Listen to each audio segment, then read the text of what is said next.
The number of homeless Iraq and Afghanistan veterans is exploding in the United States. There are nearly 10,500 who are either living on the streets or in temporary housing or receiving federal vouchers to help pay rent for an apartment. That's according to the U.S. Department of Veteran Affairs. This is one of the costs of having military service and being involved in armed conflicts like this, that if you don't take care of people when they come back, then things are going to happen, like they're going to become homeless. In 2006, there were around 1,300 homeless vets who served in Iraq or Afghanistan. That number has doubled 3 times in about 6 years. Of the nearly 10,500 currently homeless, about 13% are women. It's way too high. There ought to be some sort of infrastructure support to help them when they get home.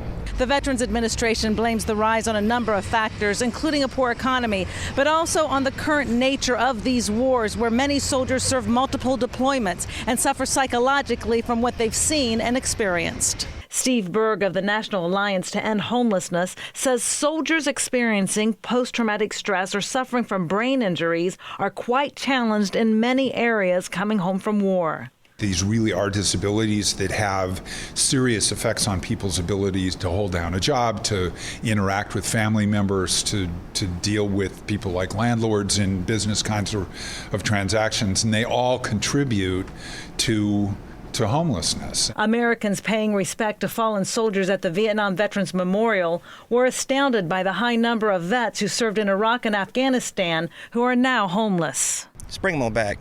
And plus, what they're talking about now, with the debt relief and all that other stuff. I mean, that's just money just not being spent very well, in my opinion, but bring them on back. Government and nonprofit groups are pouring more resources than ever into fighting veteran homelessness. The VA is steering $60 million to a grant program for veterans with families who are homeless or at risk of losing their homes. And more than $46 million is going to expand the rent subsidy voucher program for vets.